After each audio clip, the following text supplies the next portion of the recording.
Apa itu khusyuk Ustaz? Apakah khusyuk tidak ingat apa-apa? Bukan khusyuk namanya itu.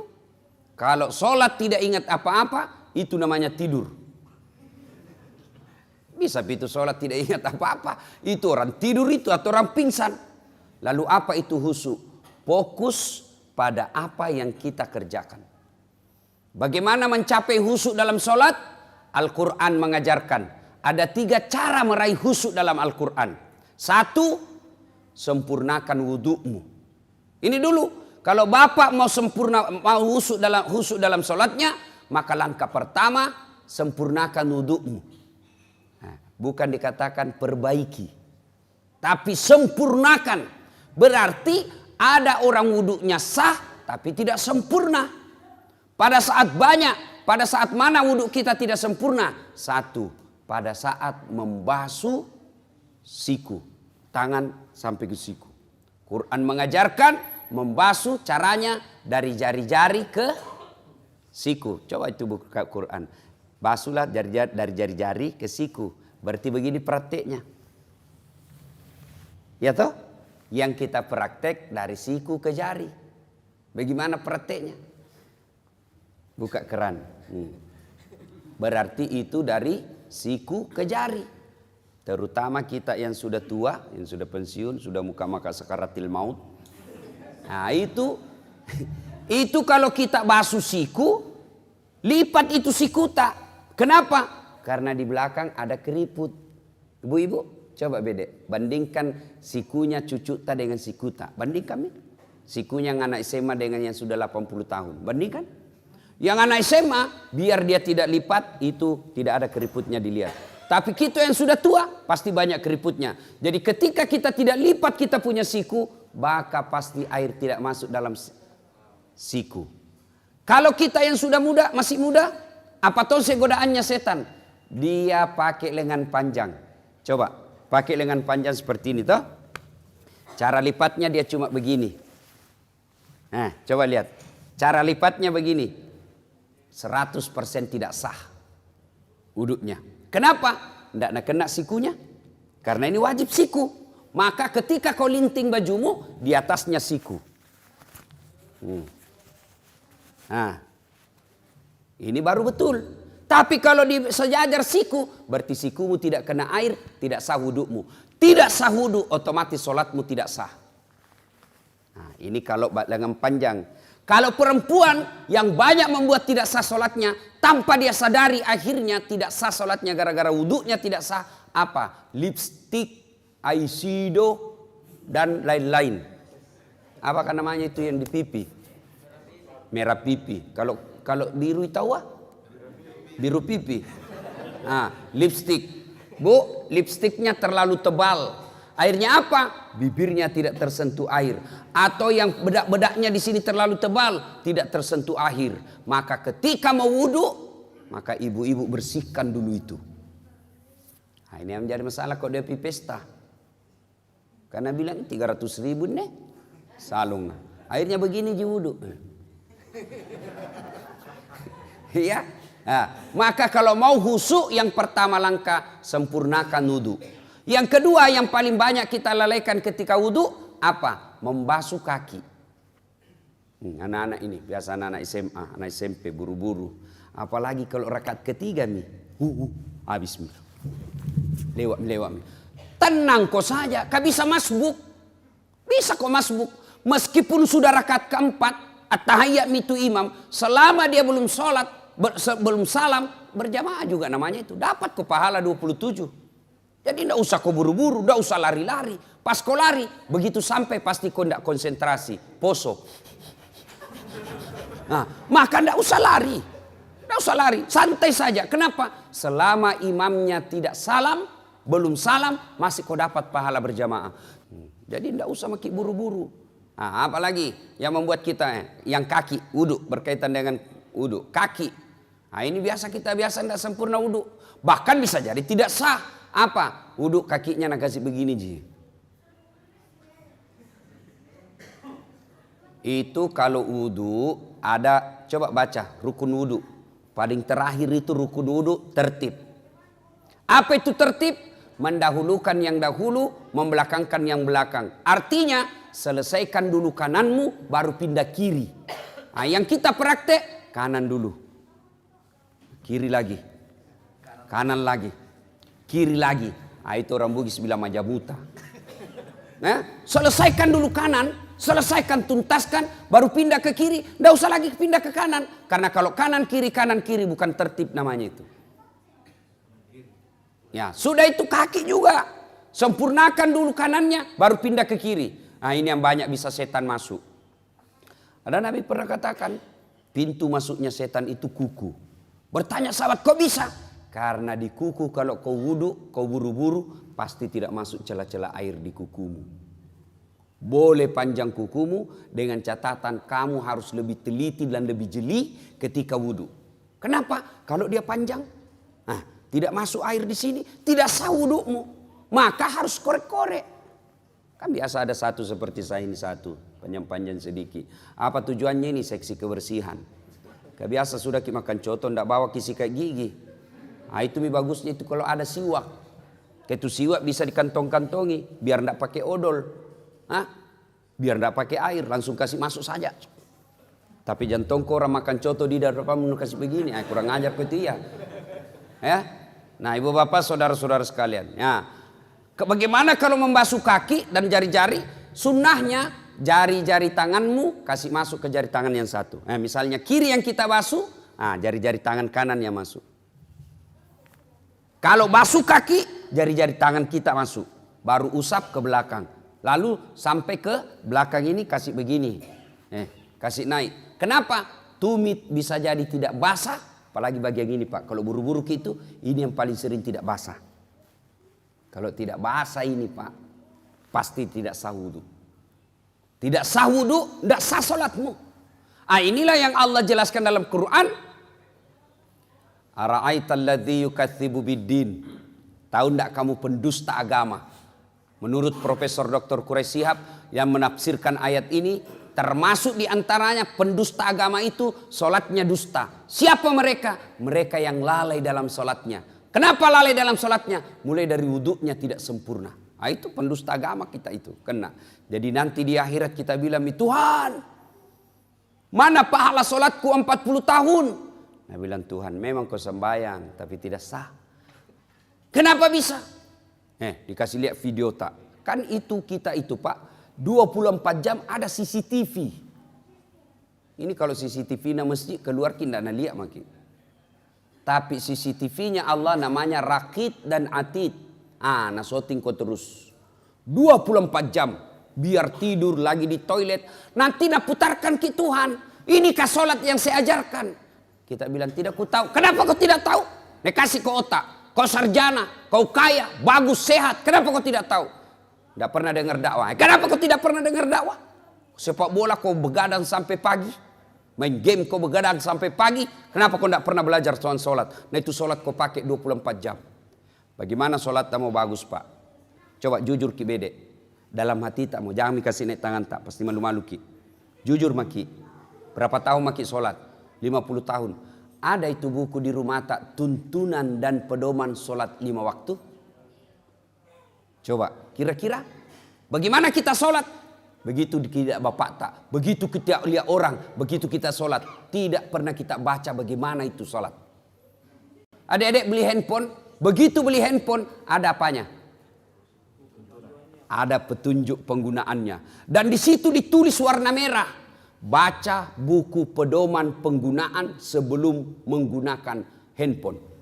Coba. Itu ditunjuk itu. Ditulis merah. Baca dulu ini buku baru kau buka itu HPmu. HP saja itu ada buku pedomannya. Apalagi kita sholat. Akhirnya jangan kau heran. 30 tahun kau sholat masih hobi kau makan uang haram. 30 tahun kau sholat masih suka kau bohong. 30 tahun kau sholat masih suka kau maksiat. Kenapa? Karena sholatmu belum seperti yang dihendaki Allah. Padahal Allah sudah jelaskan. Inna sholata tanha anil fasya'i wal munkar. Ayat ini kita sudah hafal semua dari tak kecil. Sesungguhnya sholat itu mampu mencegah kalian dari perbuatan keji dan mungkar. Karena makanya jangan keheran. Kenapa itu rajin nama sembahyang deh. Tapi dede pak gosipna. berarti bermasalah sholatnya. Kenapa itu rajinnya sholat nabdede sekit namamo? Berarti sholatnya bermasalah. Kenapa tidak? Coba kita lihat sholat kita, Pak. Orang Bugis bilang pito. Allah. Assalamualaikum. Olahraga bukan? Coba make. Orang saya tanya, kenapa? Karena cepat sekali kalau sholat gitu. Nggak sampai mami kulihat 5 menit sembahyang duhur. Apa nak bilang? Ku hafal mi ustaz? Sini kau dulu. Kalau kau bilang hafal begini mah kau saja. Allahu Akbar. Tuhan bacaannya sama aja kemarin. Assalamualaikum warahmatullahi. Sudah mi. Kan itu jadi hafal. Iya toh. Tapi kan bukan itu. Sholat itu ada rukun-rukunnya. Ada tertibnya. Ada syarat sahnya. Yang itu harus kita lakukan. Kalau itu kita ikuti, maka insya Allah hidup kita akan baik. Oke Pak. Jadi kalau ada masalah, jangan cari kambing hitam. Itu saja kita tanya, bagaimana sholatku selama ini. Orang Pak kalau baik sholatnya, husuk sholatnya, tata cara pelaksanaannya baik dalam sholatnya, insya Allah dalam hidupnya juga akan baik. Allah sudah jelaskan, sholat mencegah kau dari perbuatan keji dan mungkar. Mulai saja dari rukun-rukunnya sholat. Mulai dari saja syarat sahnya sholat. Apa syarat sahnya sholat? 1. Bersih dari najis dan hadas. Aplikasikan dalam hidupmu, maka itu orang pasti bersih. Adik-adik saya tanya, sah tidak sholat kalau kita tidak wudhu? Sah. Yang penting tayamum. Tapi tidak semua boleh tayamum. Apa syaratnya? Tidak bisa kena air. Misalnya cacar. Toh? Penyakit tidak bisa kena air. Atau subuh. Kalau kena air subuh-subuh langsung menggigil, tidak bisa bernapas. Poso, asma. Boleh kok tidak, boleh kok tayamum. Ya? Tapi dia tidak wudhu, tidak tayamum, sah tidak? Tidak sah. Berarti orang yang baik sholatnya itu mestinya bersih dalam hidupnya. Tapi kadang-kadang kita lihat ada orang sholat tapi baju sholatnya saja kotor, kuning bukan, coklat bukan, putih bukan, ada yang begitu. Kudungnya ibu-ibu, coba dikat diam nih. Ada itu yang ada kayak lumut-lumut di sininya. Itu kalau orang baik sholatnya, maka dia hidupnya bersih. Maka heran kita kalau kita rajin berjamaah, tapi rantasa hidup tak. Satu, syarat sahnya sholat. Bersih dari najis dan hadas. Yang kedua, tidak sah sholatmu kalau kau tidak tutup aurat. Apa itu aurat? Ini kalau laki-laki lutut sampai pusat. Bapak kalau keluar rumah sholat pakai celana kolor saja. Sah tidak? Sah tidak? Tidak sah. Biar tidak ada yang lihat ki. Mentang-mentang dari lihat sembahyang celana dalam saja aku pakai ini. Allah. Sah atau tidak? Tidak sah. Artinya apa? Ini sesungguhnya aurat itu aplikasinya dalam kehidupan sehari-hari. Malu. Kan malu orang kalau kelihatan paha tuh. Malu itu ibu-ibu kalau kelihatan dadanya. Malu itu ibu kalau kelihatan keteknya. Kecuali yang keluar anak darah yang kelihatan keteknya. Nah, malu itu sudah putus rasa malunya. Urat malunya sudah tidak ada. Kita laki-laki nasesa. Iya biasa bingung kan lihat itu perempuan. Mau saya tahu kerja sama ki. Kami laki-laki jaga mata. Kau cewek jaga akhlak. Karena biar setengah mati dijaga mata tak, kalau kau gentayangan hancur tongki. Ya, nah itu berarti kalau orang baik sholatnya, insya Allah tinggi rasa malunya. Mana aplikasinya? Kalau dia rajin sholat, jadi kepala dinas jadi sekdai, jadi pejabat ada mobil dinasnya, maka dia malu pakai mobil dinasnya kalau untuk antar undangan pernikahan. Maka malu dia pakai mobil dinasnya kalau hanya untuk pergi pasar untuk dia pakai kepentingan pribadinya. Itu orang yang baik sholatnya. Maka wajar ketika Allah berfirman, sesungguhnya sholatmu mencegah kalian dari perbuatan keji dan mungkar. Itu coba diaplikasikan saja itu. Apalagi? Ya. Syarat sahnya sholat. Sah tidak sholat kita kalau tidak baca Al-Fatihah? Tidak sah. Kalau diaplikasikan dalam kehidupan sehari-hari, apa itu Al-Fatihah? Al-Fatihah itu ada doa di dalamnya. Al-Fatihah itu ada di dalamnya rasa tawakal. Maka kalau orang yang baik sholatnya, maka dia tidak pernah bersangka buruk kepada Allah. Aplikasi dari surah Al-Fatihah. Apalagi syarat sahnya sholat. Sah tidak sholat kita kalau tidak menghadap kiblat? Ibu-ibu saya tanya, sah sholat kita kalau tidak menghadap kiblat? Sah tidak adik-adik? Sah tidak sholatnya kalau tidak menghadap kiblat? Sah. Kalau kita tidak tahu. Nah, tapi sekarang tidak ada istilah tidak tahu lagi sekarang. Karena ada namanya, apa itu? Kompasnya itu handphone. Ada semua itu, Muslim Pro. Gocang sedikit. Tapi matahari di sana terbit, terbenam. Terbit di sana pagi-pagi. Kenapa ini begini? Nak tunjuk, gocangi lagi. Masih nak tunjuk, berarti soalnya ini kompasmu. Nah, belum diislamkan. Lebih kau lihat itu matahari terbit. Di mana? Lawannya itu. Bagaimana kalau di atas perahu ki? Nah, tidak dilihat. Lihat mana? Mana terbit? Oh, di sana terbit. Oh, berarti di sana terbenamnya. Sudah. Kau putar perahumu menghadap ke sana. Lagi sholat, tiba-tiba goyang perahu. Jangan tahu aku goyang-goyang juga begini. Enggak, Pak, sudah lewat yang pertama. Ya, itu yang pertama doa. Ya. Yang kedua, cara khusyuk menurut Quran, satu tadi sempurnakan wudukmu. Yang kedua, berpakaianlah yang indah. Itu perintah Quran surah Al-Jum'ah. Cuma kita kadang kalau sholat ki, pakaian biasa saja. Nah, setan goda ki itu. Coba lihat. Bapak kalau mau sholat ke masjid, ada itu bisikan hati, pakai kau baju bagus. Ada itu namanya hati nurani. Tapi begitu kita mau pakai, nah goda ki setan, jangan kau repo ki. Akhirnya buru-buru kau cepat, kau mau di kamar. Setan itu. Karena setan itu Pak, tidak mau berhenti menggoda kita sebelum dia berhasil. Mulai dari asan, nah goda memang maki. Wudu, nah goda maki lagi. Sudah ki wudu, mau ki pakai baju gamis. Nah bilang ki, jangan kau bilang korang nanti so alim. Akhirnya tidak jadi. Itu setan, padahal itu ajaran Quran. Kau datang ke masjid dengan berpakaian yang indah. Makanya Nabi kalau itu mau sholat disunnahkan pakai parfum. Itu sunnah. Kan teman-teman kita jamaah tablik, kalau dia mau sholat itu kan dia pakai langsung dia kasih keluar itu anunya.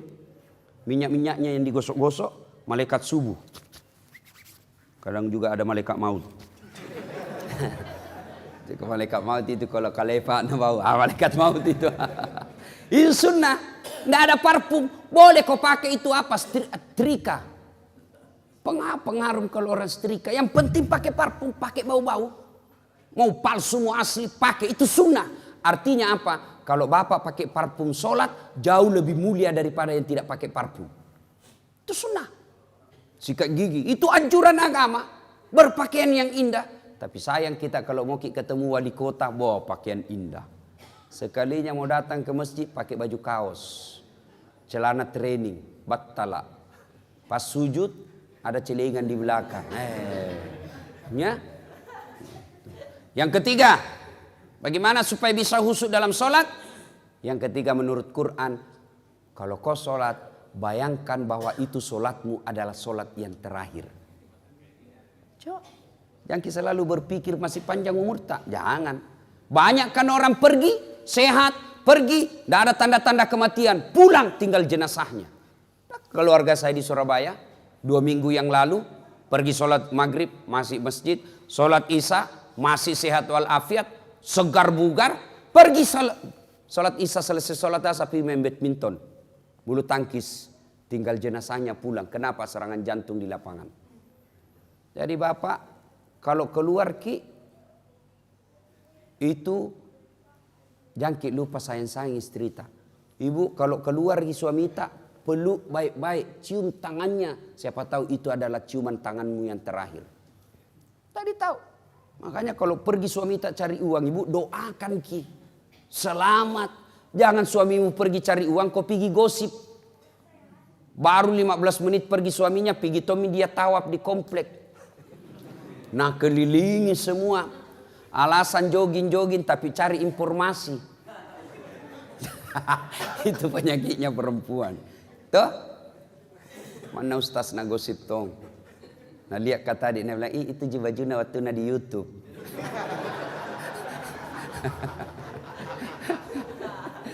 Nah sekarang ada tipsnya lagi. Itu tadi menurut Quran. Dijabarkan oleh para ulama. Dengan memberikan tips-tips. Satu, ketika kau sholat, matamu jangan seperti mata pencuri. Ada kan orang sholat seperti mata pencuri. Allahu Akbar. Nah, apa yang dibaca semua tadi di atas sini? Sembayang, yang dibaca kalender. Toh? Maka ketika kau sholat, bagaimana caranya? Anjuran Nabi, lihat kau apa yang kau mau sujuti. Tanpa sujud. Ketika sholat itu kita lihat. Begitu ibu-ibu, apalagi ibu-ibu di belakang. Terbuka pintu, siapa yang lewat satu komplek pasti kau sebut dalam hati namanya. Oh Haji Rahing terlambat ki. Lewat lagi, oh Haji Baddu terlambat tongi. Lewat lagi, oh ndak serasina kuduna sama bajuna. Oh semua itu. Maka ketika sholat, tunduk, lihat apa yang kau sujuti. Sudah lakukan itu ternyata belum juga bisa susuk, serahkan kepada Allah. Apa? Itu sebagian ada pengurus masjid tidak mau pakai karpet. Kenapa? Karena karpet ada gambar-gambarnya. Nah lihat misalnya Masjidil Haram, nah bayangkan lagi itu masjid. Pernah sudah. Tapi sebaiknya kalau banyak pensiun di dalam pakai karpet. Kenapa? Lutut nah godong. Dah kalau turun na lutut ketemu tegel pasti kalah lutut. Ya? Nah, maka dikasih yang empuk-empuk ya. Nah, itu mata jangan terlalu banyak gerak. Yang kedua, jangan berkeliaran. Yang kedua, cara prakteknya yang dulu. Ketika sholat jangan terlalu banyak gerak. Bapak saudara-saudara sekalian, berikutnya lagi. Ketika sholat, usahakan yang kita baca, kita paham. Jangan dulu terjemahkan per ayatnya. Pahami saja kesimpulannya itu ayat. Halo ibu-ibu, siapa yang menghafal Al-Fatihah dengan terjemahannya? 2 ji. Berapa tahun maki sembayang? Kita bedek bapak-bapak. Yang hafal Al-Fatihah dengan terjemahannya angkat tangan. Coba 4 ji. Padahal kita sudah sholat 20 tahun. Coba, itu saja bukti bagaimana kita mau bisa khusyuk dengan sholat.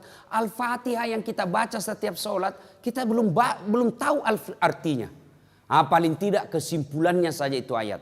Maka supaya bisa khusyuk dalam sholatnya, usahakan apa yang kita baca, kita paham ayat itu.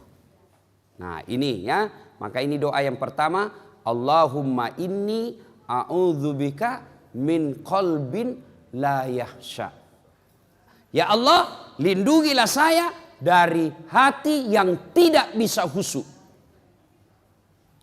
Yang kedua, isi dalam doa ini, Allahumma inni a'udzubika min qalbin la yahsya wa min nafsin la tasba.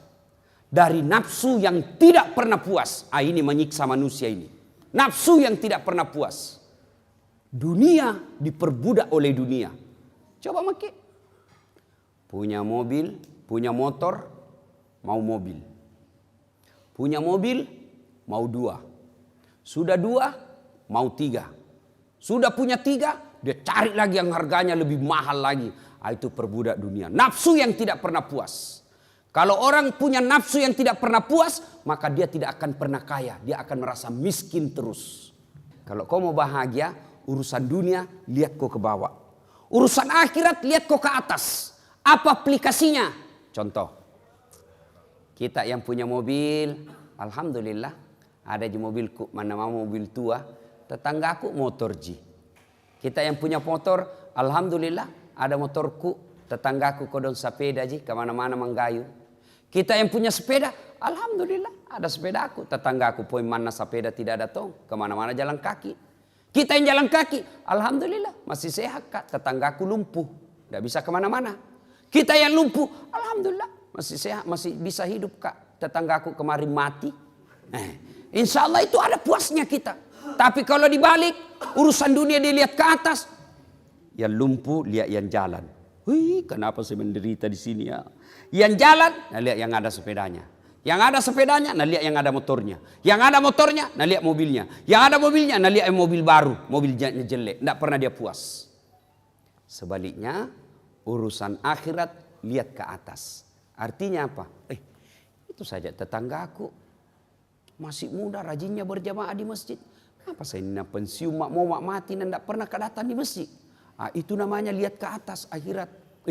Itu saja tetanggaku tidak jelas penghasilannya, tapi kalau ada Jumat pasti ada namanya disebut penyumbang. Itu namanya urusan akhirat, lihat dia ke atas. Nafsu yang tidak pernah puas. Kalau nafsu yang tidak pernah puas, maka yakin itu yang membuat kita menderita. Nah, isi yang ketiga. Allahumma inni a'udzubika min qalbin la yahsha wa min nafsin la tasba wa min ilmin la yanfa. Ya Allah, lindungilah saya dari ilmu yang tidak bermanfaat. Banyak orang pintar tapi belum tentu bermanfaat buat dirinya. Maka kita berdoa, lindungilah saya dari ilmu yang tidak bermanfaat. Mana ilmu yang tidak bermanfaat? Ilmu yang semakin menjauhkan kita dari Allah. Jadi insinyur, jadi dokter, jadi ekonom, jadi teknokrat. Tapi ilmu yang dia pakai itu makin menjauhkan dirinya dari Allah. Maka itulah ilmu yang tidak bermanfaat. Maka itu dia ajarkan kita doa. Ya Allah, berikanlah saya ilmu yang mampu aku amalkan. Jangan sampai ilmu yang kita pikul, ilmu yang tidak mampu kita aplikasikan. Ini berat buat ustadz. Ini khusus doa sebaiknya diulang oleh ustadz. Kenapa?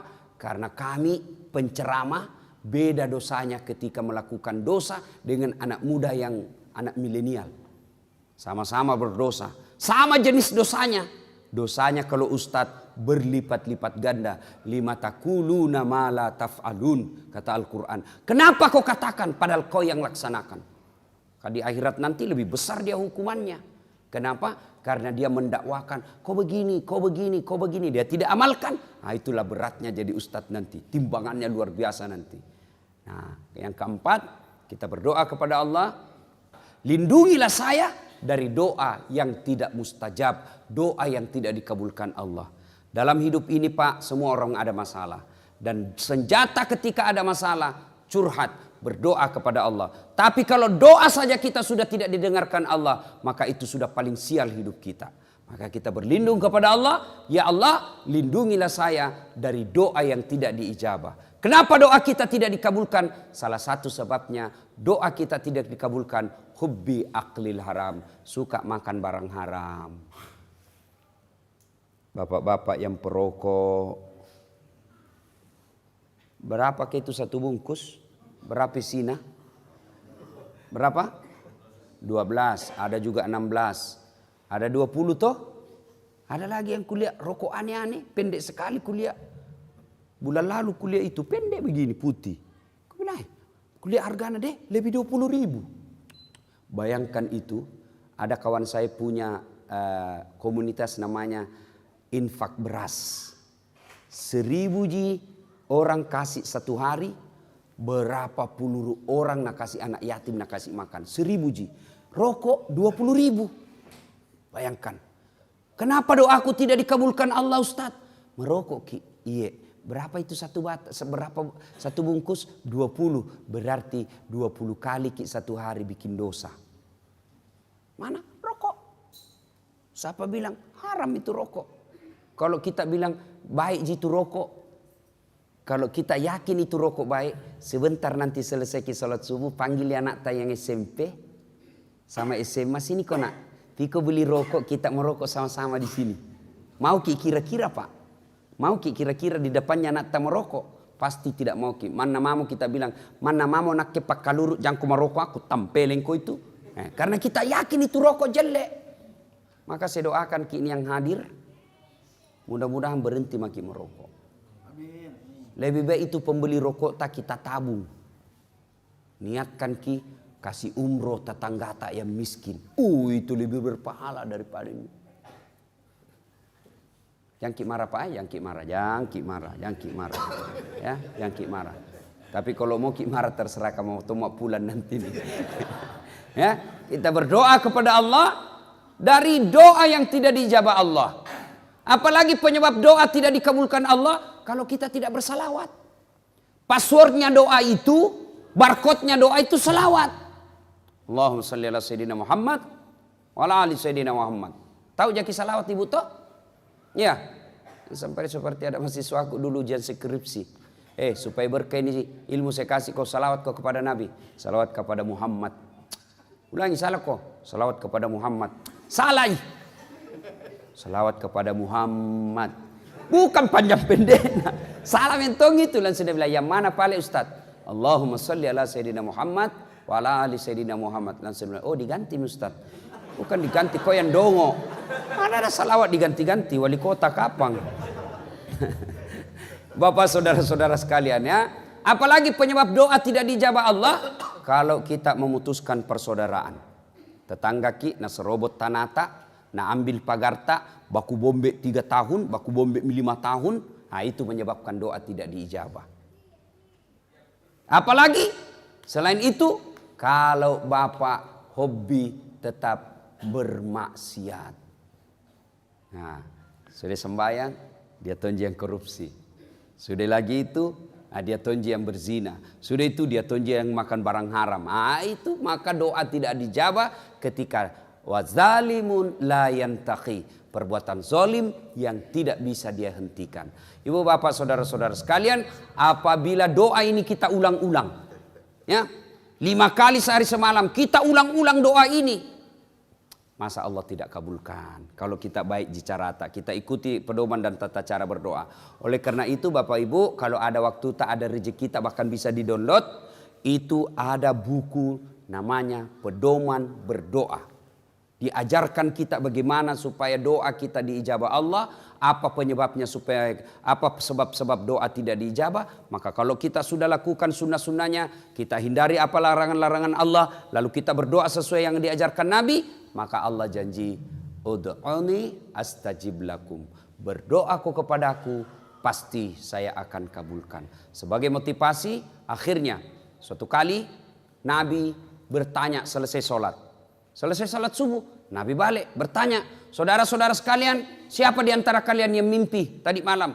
Semua diam. Nabi menjelaskan, semalam saya mimpi, saya dibawa jalan-jalan masuk ke dalam surga. Saya diperlihatkan oleh Allah, ada hamba Allah dikasih hadiah masuk surga yang banyak sekali hadiahnya. Lalu dia bilang, ini orang dikasih hadiah, ya Allah, banyak betul ini hadiah kau kasih Kak. Ibaratnya pahalanya cuma 5, Allah kasih 5.000. Banyak betul ini ya Allah. Kenapa bisa banyak begini? Allah sampaikan, ketahuilah hambaku, itulah doa-doamu yang tidak kukabulkan ketika kau hidup di dunia. Karena saya tahu kalau saya kasih kau itu doamu, kau tidak mampu memikulnya. Maka saya dulu berdoa, ya Allah mudah-mudahan saya menang wali kota 2013. Ternyata bukan kalah, cuma yang menang lebih banyak suaranya. Allah tahu, dah saat tidak bisa kau pikul itu amanah, kau tidak usah. Kau lebih jadi penceramah, keliling kau kemana-mana. Allah tahu. Ya Allah berikan saya kekayaan. Doa sudah disampaikan. Tata caranya sudah dilaksanakan. Sunnah-sunnahnya kita lakukan. Menyebabkan doa cepat dikabulkan sudah dilakukan. Kok tidak dikasih? Berikan saya mobil. Allah tahu, Bu, kalau ada mobil tak, nah pakai suami tak selingkuh, akhirnya kawin lagi. Mana kita suka Ibu? Pasti kita bilang, Jami ada mobilku deh, daripada ambil orang istriku, suamiku. Begitu. Kenapa saya tidak lulus? Sudah mau berdoa. Allah tahu bukan di situ tempatmu yang terbaik. Jangan pernah sangka buruk. Ya, mudah-mudahan ada manfaat. Lebih dan kurangnya mohon dimaafkan. Sebelum kita akhiri, mari kita kirimkan suratul Fatihah kepada Rasulullah Muhammad SAW. Khasiat dan keutamanya untuk orang tua kita masing-masing. Al-Fatihah.